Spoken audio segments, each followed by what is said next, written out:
When I look at Africa, many questions come to mind.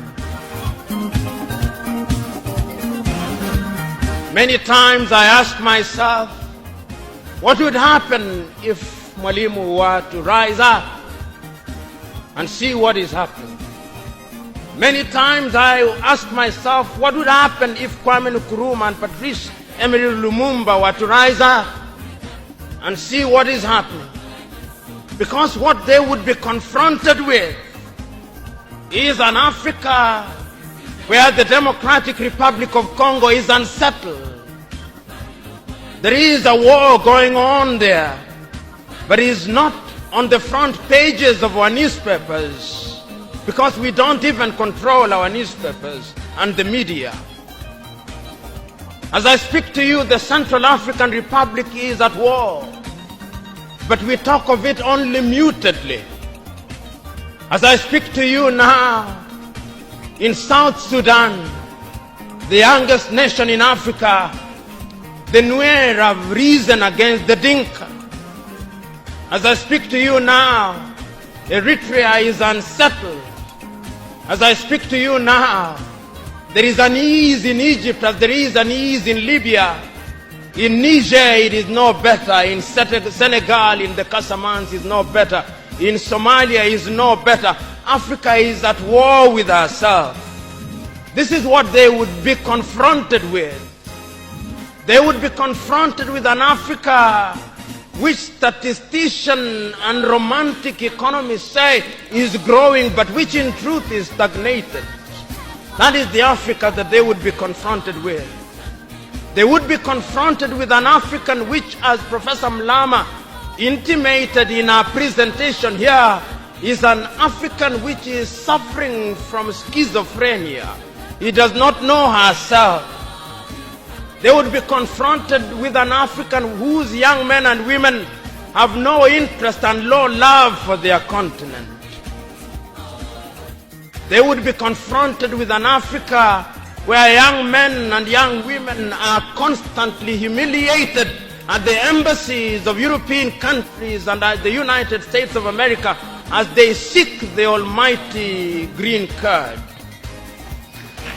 They would be confronted with an Africa where young men and women from Niger, Nigeria, Senegal, Mali, and Mauritania drown in the Mediterranean as they seek to be enslaved in Europe. This time round, Africans are not wailing and kicking as they are being taken away to be enslaved. They are being seen wailing and kicking as they seek to be enslaved in Europe and America. This is the tragedy of Africa. They'll be confronted with an African where people have lost their self-pride. An Africa where Africans are not proud of their things. An Africa where in the hotels of Dar es Salaam or Nairobi, even food has foreign names. When we fry potatoes, we call them French fries, even when they are fried in Dar es Salaam. That is the Africa that they would be confronted with. They would be confronted with another Africa. An Africa which does not tell her story. An Africa whose story is told by Europe and America, the CNN, Radio Deutsche Welle, Radio France. That is the Africa they would be confronted with. They would be confronted with the young men and women who have no pride in Africa. When they want to enjoy themselves, they sing the praises of football teams from Europe and America. It is Manchester United. It is Arsenal. It is Real Madrid and Barcelona, not Yanga, not Mufulira Wanderers, not Gor Mahia, not FC Leopards. No. That is the Africa that they would be confronted with. They would be confronted with an Africa which does not enjoy its theater and drama. That Africa celebrates Leonardo DiCaprio. It celebrates Angelina Jolie and Brad Pitt. The Africa does not celebrate Genevieve Naji of Nigeria, or Rita Dominic, or Lou Jacobs of Nigeria. It does not celebrate Bongowood or Nollywood or Riverwood. It celebrates Hollywood. That is the Africa with which they would be confronted. They would be confronted with African women whose greatest source of joy is cheap grade B Mexican soap opera, La Patrona, La Mujer de mi Vida, The Rich Also Cry. Why must we remind ourselves of these realities? Because throughout the ages, the battle has always been the battle of the mind. And if your mind is conquered, then you are going nowhere. And that is why in the ages of enlightenment in Europe, the great René Descartes said, cogito ergo sum, I think, therefore I am. And therefore, if Africans are to begin to make a contribution in their affairs, Africans must begin to think. But the question is, are we thinking? We have universities in their numbers. Tanzania has universities including Dar es Salaam. Nairobi has universities, as indeed Kampala, as indeed South Africa, Johannesburg. We have all these universities. We have engineers. But our roads are not being made by Tanzanian civil engineers. It is the Chinese who are present in this assembly who are making our roads.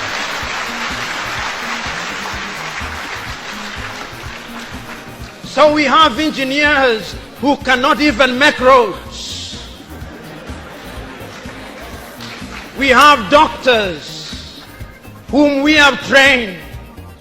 But when we are sick, particularly if we are of the political class, depending on who colonized you, if you are colonized by the United Kingdom, you rush to London. If you are colonized by the French, you rush to Paris. If you are colonized by the Portuguese, you rush to Lisbon. And if you are colonized by the Spaniards, you rush to Madrid, Spain. And recently, because the Asians are beginning to get their act together, we run to India.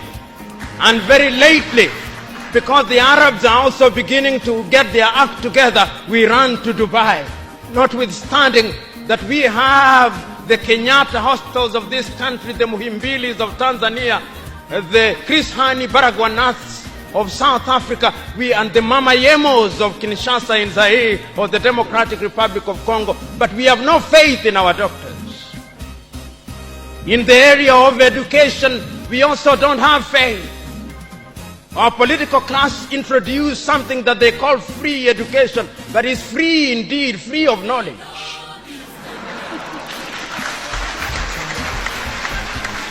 Because they are so suspicious of those institutions that the typical African politician would not dare take their children to those schools. Their children will be educated in the British system, in the American system, so that when they graduate, they go to the United Kingdom, to the United States. Not that there is anything wrong with those institutions, but the agenda is wrong because our leaders long lost the script and ought to be described for who they are, our misleaders. But we are co-authors of our own misfortune. Whenever we are given an opportunity to elect our leaders, we are given a blank check. And if you give me a blank check and you allow me to analogize, and you say that I'm given the blank check to buy a Mercedes Benz, what we do is that when we are called upon, having been so empowered, we buy what one calls a tuk-tuk from India and expect it to behave like a Mercedes Benz. How does that happen? Because what we do is to elect thieves.